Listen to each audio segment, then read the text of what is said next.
Episode 11, Des, on the Holy Night. Oh, yeah. I forgot it's December because August, disappeared. Yes. But I guess first order of business, and this is really important, I am serious about this, the Ukulele Christmas album, when? It is a great question. And how much would you pay for one? me personally, not a lot. For me, I would say $80 plus like $40 shipping. Knowing my luck, it is like $40, $50 shipping because the shipping prices have just gotten ridiculous lately. Although the next order of business, which is not so important, we forgot about MVP for last episode, as well as pulling up, the confirmed MVP for the episode before that. So, yay. So I guess I've got the thing for episode 9's MVP, and that is Karimi Shatori, which, if I remember episode 9, that's not who I specifically voted for, but that's interesting because I think I voted for Toa for episode 9, didn't I? Possibly. Yeah, I did, because episode 10 was the kind of sort of vacation between Happy Around and Peaky Peaky. So, yeah. Although I think it's pretty obvious who I voted for episode 10 MVP, because I did that not on the night of the live stream, but the morning of, because I forgot about it because I got so tired I just passed out, which is weird because I forgot to actually change the description tweak the description of, I guess the episode that just came out like a couple of days ago. They should know because it would have been the last episode. Yes. The timestamps were from the episode beforehand, and I forgot to edit them out before it went live. So in the morning of. So I guess we were all forgetting to do stuff, and it seems like you cut out the bit where I would drop in old memes in the last episode too, even though I only ended up dropping one at the end because, again, we had to rush it out the door, so we didn't even have time to do the MVP, so that's why we're taking care of it now. With all that out of the way, what's your vote for, again, the MVP of last episode? Yeah, I'm not sure, to be honest. It was... Hey, do you even guess for what I picked? No, I didn't. It should be obvious, though. There's a couple options. I would think it would be Rinku, but it could be... I know they've got like the hashtag Justice for Rinku, but I just can't seem to vote for her, which I feel sorry. Because I was like, yes, I'll keep voting for her until she wins. But I guess for episode 10, I had no choice but to go for one of my favorite characters, Shinobi. Yes, that was going to be my second guess. I'm not sure. I guess, Shinobu was definitely a big part of episode 10, but was she, the driving force of the episode and sort of like a positive outcome? Sort of, but I'm not sure. It was, it's always tough in these ones where you got two groups being the focus. And not a lot happens. Yeah, and it's sort of just a slice of life episode. I guess with Shinobi being the focus, I'll probably vote for her as well. Well, I guess while we're on the subject of MVP, this episode's MVP. This is a tough one. Rinku.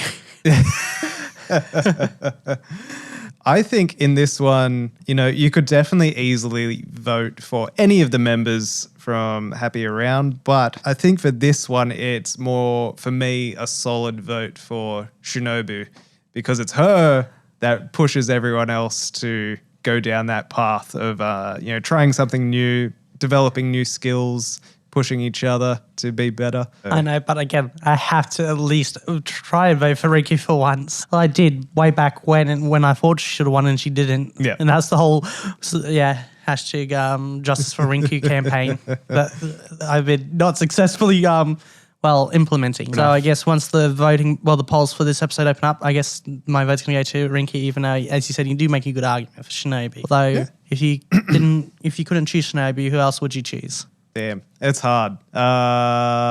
Maybe Maho, although maybe Ray as well. I'd say, either of those two. Although, actually, another thing I would like to move on is the bingo board, because I feel like we can kind of technically cross off a win for Happy Around, technically, considering it's sort of a win because they were able to collaborate with Peaky Peaky. I think so. I would definitely give that one. Yeah, not only do they get to collab, but I think a big part of this episode was the sort of mentoring that they get from Peaky Peaky as well.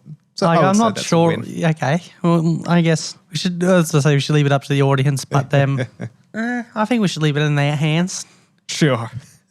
So I guess leave down the comment was the events of this episode a win for Happy Around.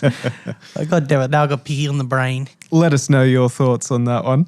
I would say it's a win. On that note, of collaboration, the song. I love it. It actually gives me sort of FTL vibe, which makes me feel old because I'm not sure how many kids my age were. Wow. I just realized how old I am now, and I'm definitely not a kid anymore. Maybe to an 80-year-old, I'm still a kid, but definitely not a kid now. For God, sure. It fakes me, but making myself feel old. But again, obviously, how many kids these days would even know what the hell FTL is? I'm not sure if you're. No, I think you should be familiar because I talked to you about it a couple of times. Yeah, I haven't played any of the games, but It's only a game. right. Well, yeah, I haven't played it, so I have no idea. Oh, you're missing out. It's actually really good. Even if you're shit at it, you can still have a good time. You probably just won't unlock any of the cool stuff. Fair A lot enough. of the more interesting ships are kind of unlocked by, well, playing the game. I get you. Cool. But again, the soundtrack, well, I guess what I mean by giving it that, well, FTL vibes is that Yeah. it gives me vibes of the soundtrack, which I absolutely love the soundtrack. I guess as for, it was kind of hinted when Maho was showing Ray the initial beat where, they sort of say it's not a happy around song, but it was written by us, which I think that was a very Apt description. for sure, definitely foreshadowed what was coming. Because it definitely doesn't sound like happy around, and it kind of doesn't sound like peaky peaky either. Like it has elements of Both. yeah, but is definitely something new, I think, for both of the groups. One thing that you mentioned when we were watching before was the vocal mix. Oh, yeah, that. Mwah, perfection. Yeah, I think they did a very good job there.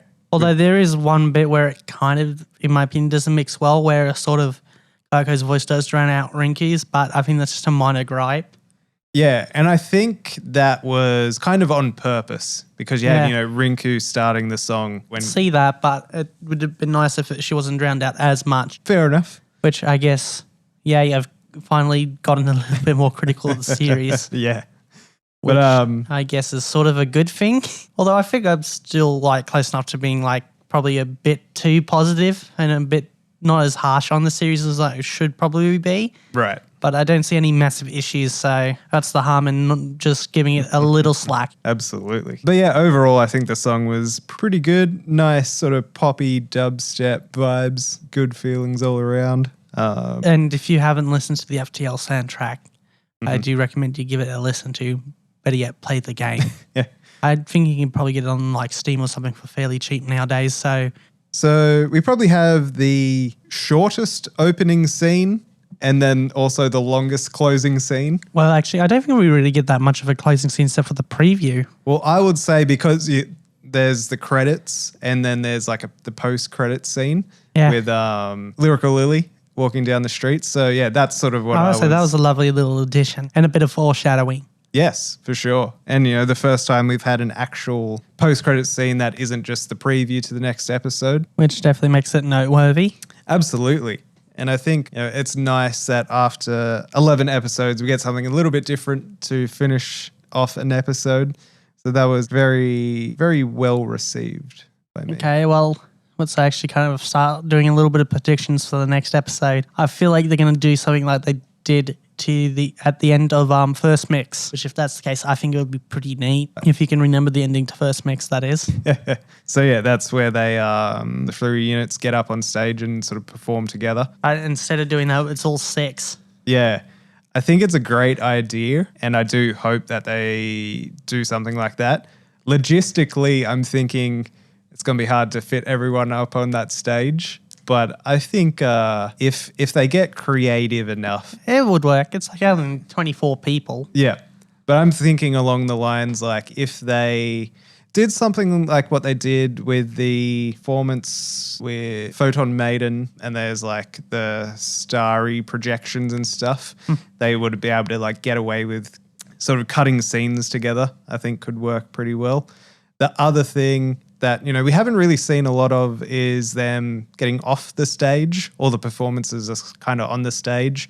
And with the whole theme of both D4DJ, but also specifically this season being community connection, it'd be interesting if, there's way too many people to fit on stage, so they have to like spread throughout the crowd. That would be awesome. Yeah, so making it a bit more interactive for the community, I think would be pretty cool. Do you think that it would be a 6-unit collaboration song, or is that like... I think it would definitely be doable. They've sort of done something similar to that with Love Hug Groove, which that song's more really kind of a quick introduction to the series. Yeah. Because it kind of goes through the units as well as the members. And the sound of the song also is more in line with that unit's theme, which is definitely noticeable when it gets to Rondo, because Rondo styles, more heavy metals, or more, not really heavy metal. Yeah. It's like electronic mixed with alternative metal. Yeah. I just default to heavy metal because that's like the metal that I like. And it's like, I guess alternative metal can kind of have a bit of a similar sound and feel to, heavy metal. I would say alternative metal is a subgenre of heavy metal. But then even then, heavy metal is a subgenre of metal. So they all connect in some way. Other than, I guess, song or performance theories for episode 12. Oh, we kind of did sort of cover that. Yeah. Do you have any more? Well, I'm thinking, if it definitely is going to be the final episode of this season. I guess it's just kind of me hoping for one more episode after the next one. But that's just because I can't get enough of this stuff.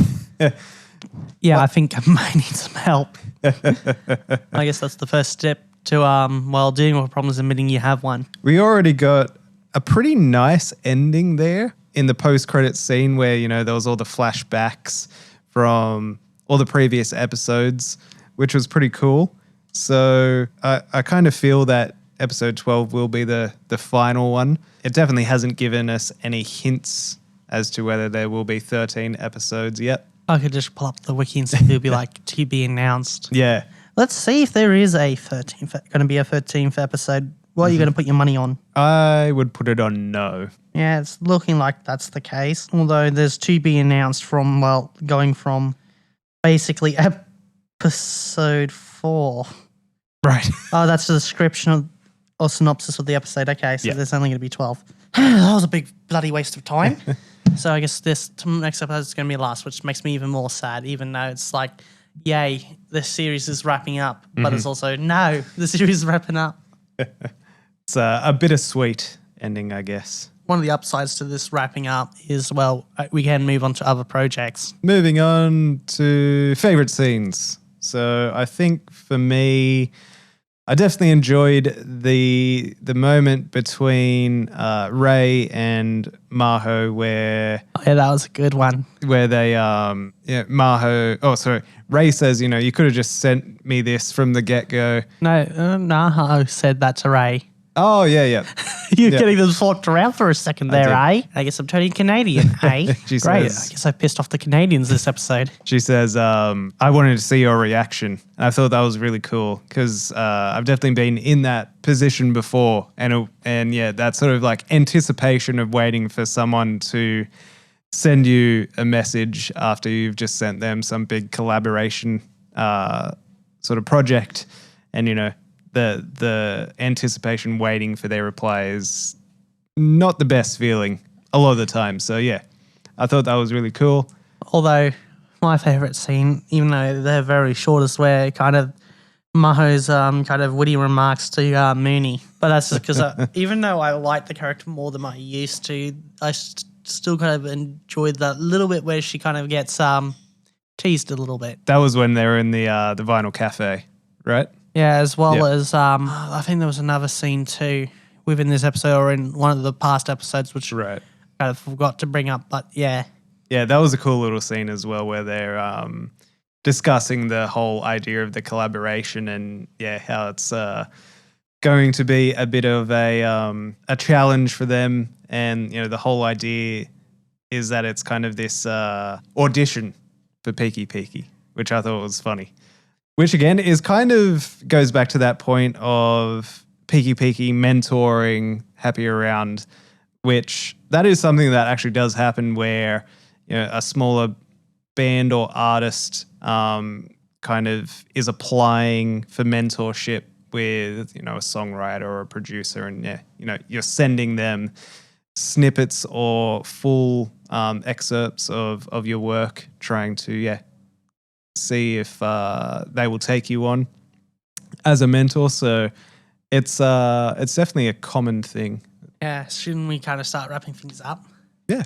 Although I wouldn't mind ducking off to the loo. So I guess, can you wrap things up? Sure. All right. Thanks for joining us for this episode of the D4DJ All Mix Review Series. Let us know in the comments down below your thoughts on episode 11 and the collaboration song between Happy Around and Peaky Peaky. And also let us know your thoughts and theories on what you think is going to happen in episode 12 and if it really is going to be the final episode. Down in the description box below, you can find links to all our social media accounts and our Patreon account. So go and check them out. Remember to like the video, subscribe to the channel, and we'll catch you in the next one. Dylan! You son of a bitch.